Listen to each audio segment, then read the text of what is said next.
Hello. I am filming from this angle because it's Christmas. Just kidding. It was Thanksgiving yesterday, but in my mind, it is already.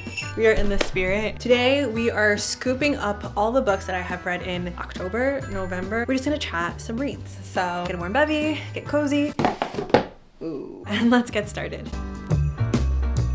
I really enjoyed looking up at Goodreads ratings and then sort of comparing my own rating to Goodreads. So I'm gonna do that here as well, just so that we can frame it. But the first book that I read sometime in Q4 of 2023 was The Rachel Incident by Caroline O'Donoghue. This is a story about Rachel and her Jameses. It's about a girl who has this friendship with this guy James. We see the growing of relational bonds between them. We see James Carey, Rachel's boyfriend. And so it's a story about friendship. It's a story about how we come together, a story about sort of the boundaries that we put up in place. There's a little bit of an affair. It's a queer novel. It's a lot of fun. It plays with time in that we're sort of hearing Rachel talk about her experiences as a 20-something. And so it kind of flits back and forth and we feel sort of accompanied learning about these people and their lives. This one was really highly anticipated and I enjoyed my time reading it, but it wasn't like a favorite for me. I know a lot of people who read it really loved it. On Goodreads, this one is rated 4 stars and I would disagree with that. I would probably say it's like a solid 3-star read. Okay, the next book that I read is actually one of my, I don't know if I'm doing like a top 5 this year or a top 10, because when I was thinking about it a little bit before, I was like, I don't know that I have 10 books that I really loved, but I think I do. But anyway, the next book that I read was Autumn by Ali Smith. I love this book so dang much. So this one I had started to read maybe like a year and a half ago. I remember I started it and I was like,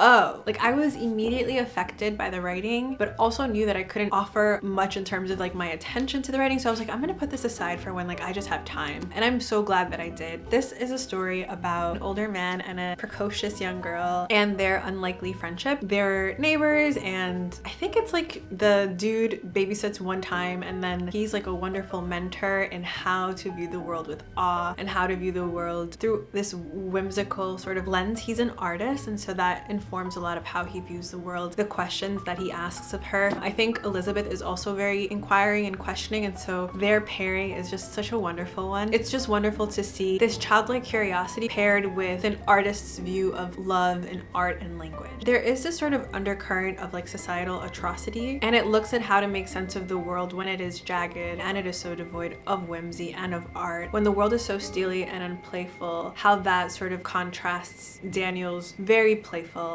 and very loving view of the world. There's one part here where he's talking about time. I don't know, they're talking about like, I think Elizabeth is just asking about time and he makes a comment about how time flies. She's like, no, it doesn't. And he's like, of course it does. And he just like takes off his watch and flings it and time physically flies. That part, I think it's full of all of this like pun and play, the language even and the prose. It just made my cold, shriveled heart feel embraced by something warm. So I definitely recommend this book. I'm so scared because I've heard that this is kind of like the shining little beacon of the seasonal quartet, that after this they kind of slope downhill. I hope not, but I'm kind of bracing myself for that. Whatever, this was totally enjoyable. And it has definitely been added to like all-time favorite books. Has one of like my new favorite opening lines. I'm gonna read it to you. It was the worst of times, it was the worst of times. Again, that's the thing about things. They fall apart, always have, always will.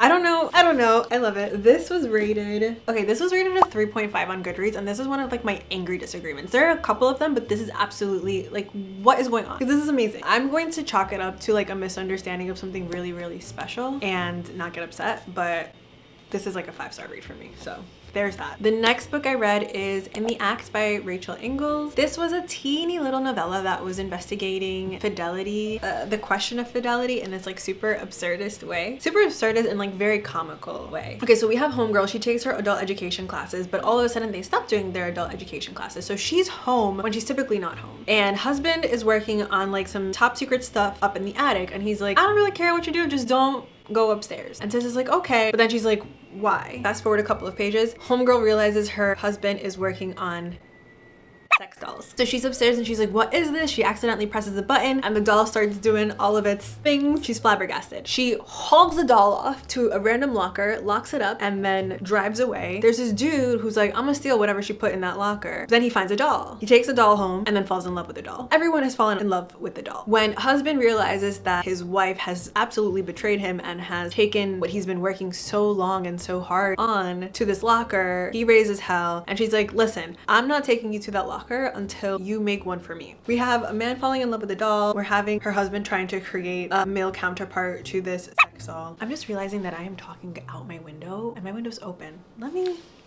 close that. So yeah, this was a book that was sort of poking fun at the things that we not poking fun. I mean, it was looking at the things that we look for in partners, what the purpose of a long-term relationship is. What does it mean to seek fulfillment in one aspect of a relationship? Why do we even enter relationships? Is it just for the labor that someone offers us? Is it because we're interested in the other person as a person? It was just a really fun interrogation. I love looking at this through infidelity, through this like machine dedicated to sex.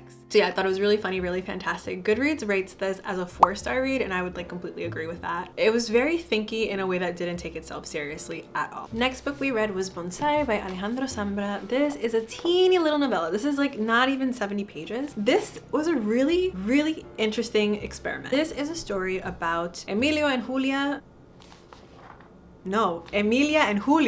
They are a young Chilean couple who find each other, fall into this relationship. It's a little novel about romantic love, the love of literature, how willingly we walk into things even though we know they're going to devastate us or even though we know they're not going to end well. And we as the reader also do this. So from the first sentence, we know that they don't end up together, but onward we go. It also has this like nesting doll feel to it where it feels like there are stories within stories. There's also this playfulness around their relationship emerging from this lie around their both having read Proust. They didn't. They engage in all this discourse about Proust and the long novel. And I think it's really fascinating because one of the things that they talk about is it's a book that you can read, finish, and then read for the first time because it's such a lengthy novel filled with so much to unpack that you really need multiple reads to actually read it. And I feel the very same way about this teeny little novella where there's so much going on and it's done in a very simple way, but you can read it. I'm sure you can read it several times. It's going to be a completely different read and the context and all of that lends to a different experience. So I thought it was really interesting how he played with that because it is very reverent to literature, but also sort of poking fun at literature. I think it was also looking at like, what is it that makes a story impactful? Is something that is intimidating in its sheer length what makes it impactful? Because this is also, it sort of encourages the same thing, right? It encourages the same close reading. Does that make it impactful? When we're going into relationships, are the long relationships what are most impactful, or can you get something with like equal magnitude in a short-lived relationship? And then what are the relationships that stain us the most? Are they the lengthier relationship, or are they the ones that we know from the start are going to end poorly that we, against our better judgment, enter? So it has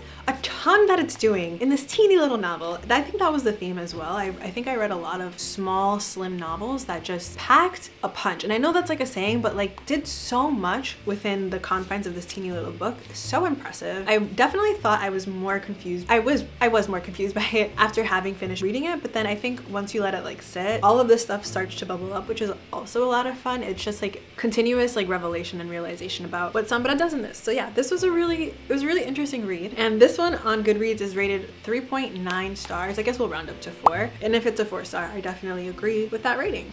Yeah. Then we read Jamaica Kincaid's Annie John.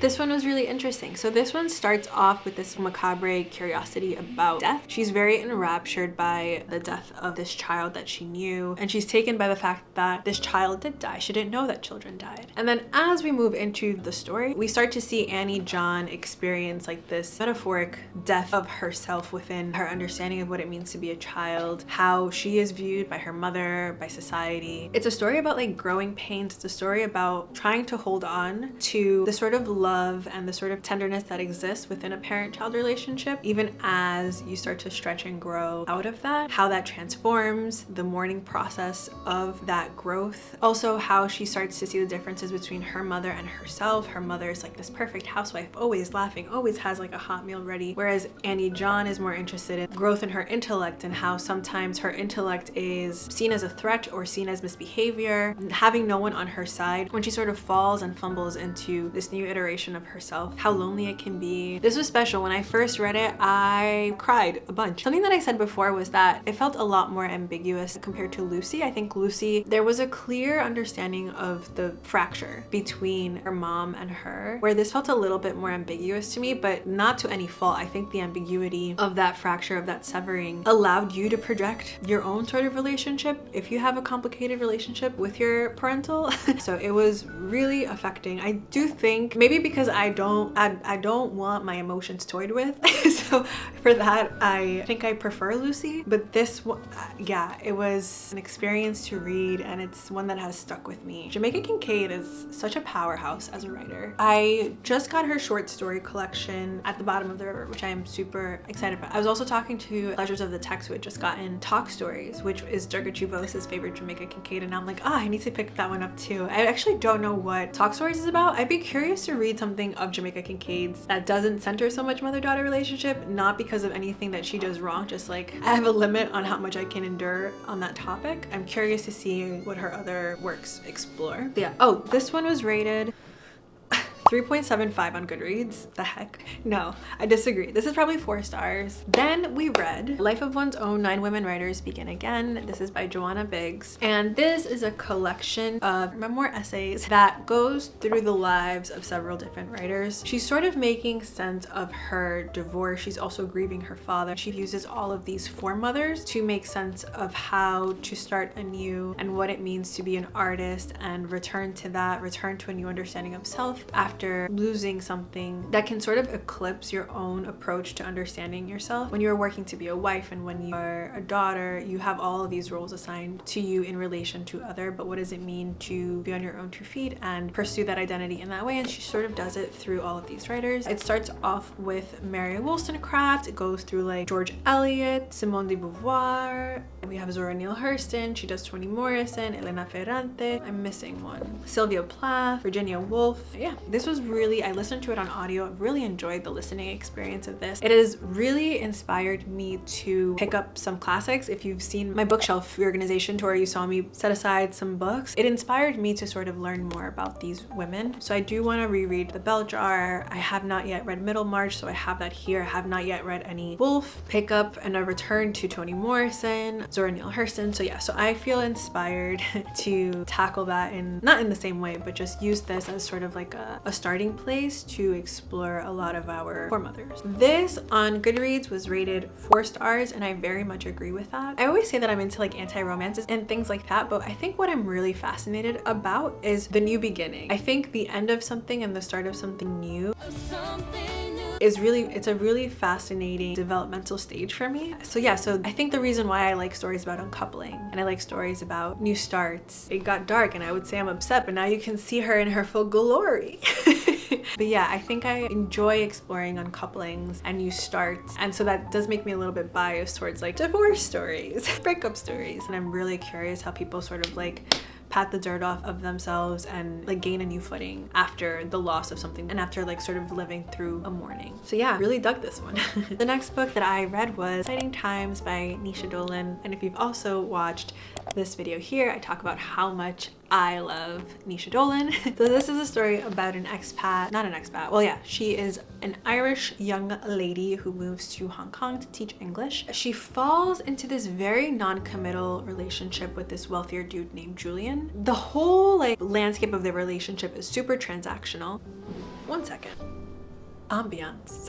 I mean, if we're gonna have to film in the dark, right? Okay, yes. Julian and Ava have this super transactional relationship from the start. Ava kind of wants more from the relationship, but she realizes that she can't ask for more because there is a very delicate like power dynamic going on, and she doesn't want to tip it one way or the other. She doesn't want to lose any power by making her needs known. And this is sort of a trend that emerges throughout the book and also throughout Naoise's writing, is that she is so obsessed with interrogating all of the dynamics of power within a relationship. And so we see this. Ava is constantly sort of looking at how she can make certain decisions to ensure that the power differential doesn't sort of teeter out of favor for her. Then Julian gets sent on a business trip and he's like, doesn't matter, just stay here, it's fine. While he is away on his business trip, Ava meets Edith. They have a cute little friendship going on, and then Ava's like, I kind of like her, but I'm not sure she swings that way. So at first it's like trying to read into her behavior to see if she would even be open to something like that. Then she realizes that Edith is queer. They sort of engage in a relationship. And now while her and Julian's relationship move very quickly in terms of just like all of a sudden she's moving into this man's home, Edith and Ava's relationship moves quickly, but in the emotional sort of arena. So it's really interesting to see how those differ. And then also there are differentials of power and dynamics of power within the relationship with Ava and Edith, but they're different. And throughout the entire book, we are watching our girl try to work through these dynamics. Dolan just plays around with how these manifest in different partnering. I adore this book. I mentioned this before, but I absolutely love how Dolan navigates and interrogates and rips into the fabrics of relationship. It's not just like romantic relationships that she's interested in, but she also breaks apart or tries to understand the dynamics of power in her being a white woman who's teaching English in Hong Kong. The act of teaching English when she is from Ireland and has her Irishisms, she is just very interested in the underflaps of things, which I love. This one is one that I'm also upset at the Goodreads rating for. It is rated a 3.25. Absolutely not. I was enjoying doing this Goodreads thing, but maybe I have to stop. But I also find that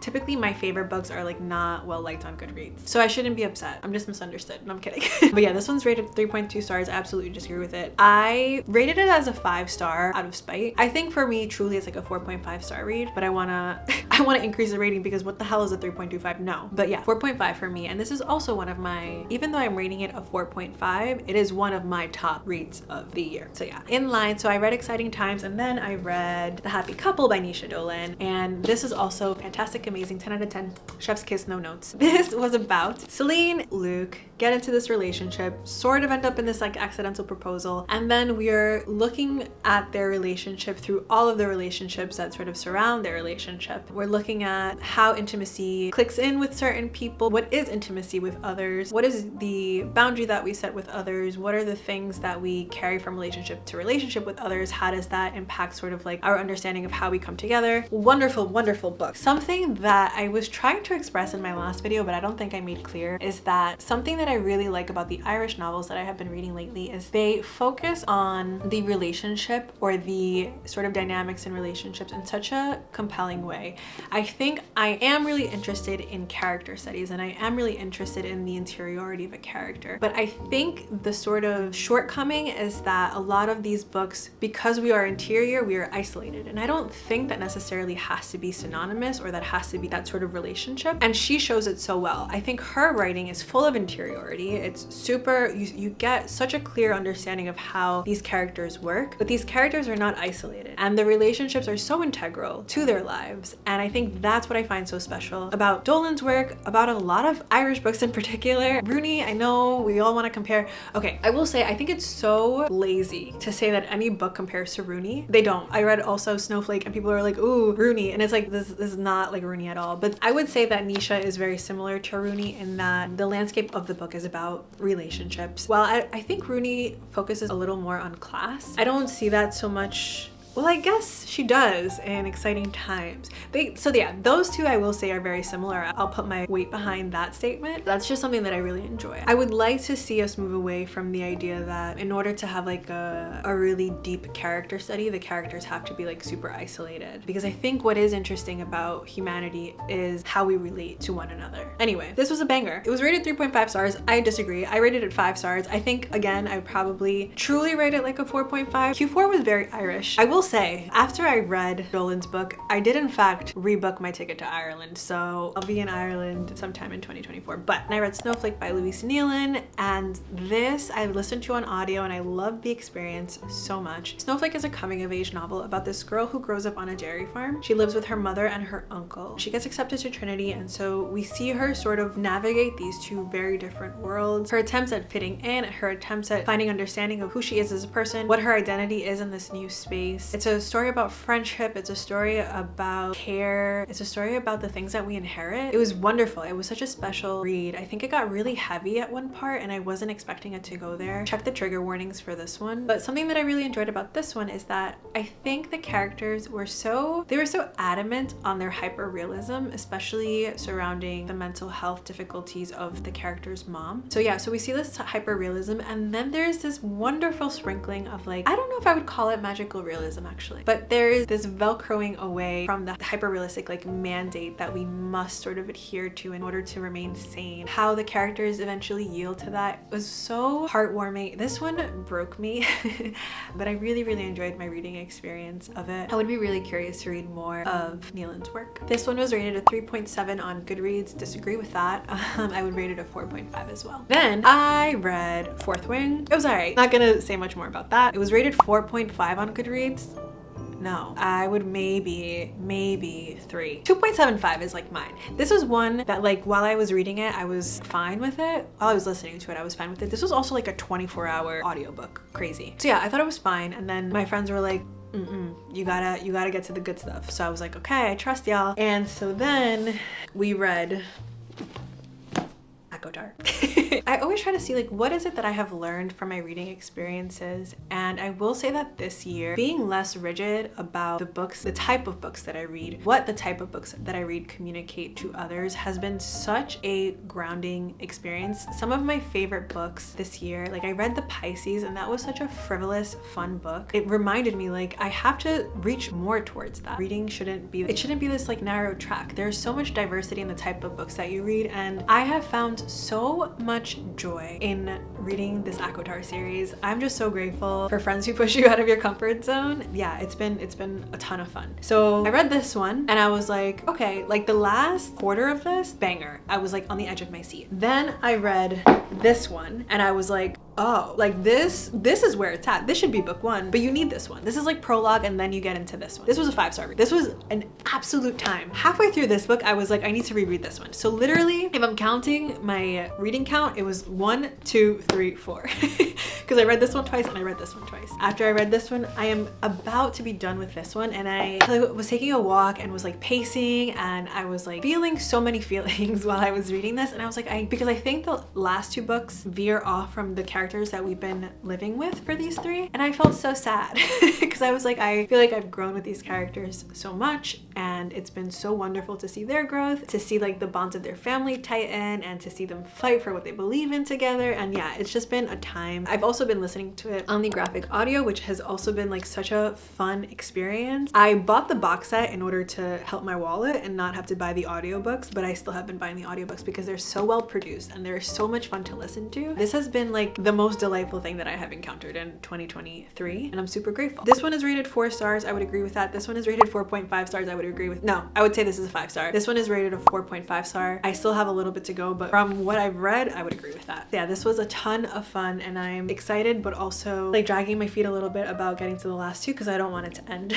Although I saw that Sarah J. Maas is working on the next installment in this book. She also has like another series, so I guess I have tons to work through. Yeah, this has been such an unexpected delight, and I'm so grateful. The last book I read, and we still have a couple of days in November to go, but I'm just gonna draw the cutoff here. The last book I read was Minor Detail by Adania Shibli. This book, I am still so in awe of this book. I have to check the pages again. Okay, this is 105 pages. I still don't know how she did it. So this is a story that is broken up into 2 parts. The first part of this takes place in 1949. So these Israeli officers are doing sweeps of the desert to see if any Palestinians are on the land. They do encounter a band of Palestinians who are unarmed and kill all of them. There is one girl who is in the group, and she is taken by the soldiers. This is a true story. So the young girl is captured, raped, and then murdered. The first part is sort of recounting that. Then the second part is sort of like present day Gaza. In Ramallah, a woman learns about this young girl who was murdered 25 years to the day of her birth. She becomes obsessed with this detail. We sort of see the difficulties in her trying to find more information on this because she needs access to certain places that she is not granted access to. If we're thinking about this, especially with everything that's going on, I think it's an important read. Beyond how imperative this sort of perspective is to the voice of people who are resisting, I think on a craft craft level, this novel is a feat. The prose in this is observational, it is crisp, it is precise. There is something so haunting in the sort of repeated details that she hones in on. It's tense and it's suspense filled. There's something very distinct about the first part and the second part. There's something very clinical and sterilized about the first part, and there's something very overflowing about the second part, and the second part is chilling for a lot of different reasons. There's something so haunting about business as usual under occupation, under this like hovering breath of violence. This was really fascinating. I think it was looking at themes of generational trauma, something that really spoke out to me. If you've read Toni Morrison's Beloved, she in that book talks about this idea that she coined, which she calls rememory. Rememory is the physical coming up against of traumatic memories that belong to a people, a collective. And I think that Adania was sort of looking at the same thing. She was looking at the sort of pains that exist, the remnants of violence that become physical, that people in a collective come up against as well. Adania was sort of exploring trauma through the same way. I think there are so many similarities and so many repeated details about what happened to this girl in 1949 and what she is experiencing. There are all these like repeated tendrils, all of these things that she physically comes up against that I think speaks to the psyche and the things that we have inherited from our people. Like just in terms of how she constructed this and crafted this, I am so glad that we get to experience this book. It is just so phenomenally done. Like when you're thinking about the form of a book and the choices that are made, this was just so cool. This was a really, it's not cool, but I think in terms of like a literary feat, I think this was fantastic. So I really enjoyed that. I forgot to film an outro, so now we're working with a whole different lighting situation, but those are the books that I read in Q4. A lot of Irish novels, which I'm not mad about. A lot of tiny little books that have been super thought-provoking, and a new favorite book, so cannot complain. I hope you've been having a good holiday season. I know the holidays can sometimes be tough for some people, but I'm sending you tons of love, and in the spirit of Thanksgiving, I'm grateful for each and every one of y'all. Ooh, also, as we are approaching the end of the year, I want to know top 3 books. There's always pressure coming this way, but I am pushing it back on y'all. So top 3 books of 2023. Curious to hear what y'all say. I will be taking notes. We will see each other soon. Bye.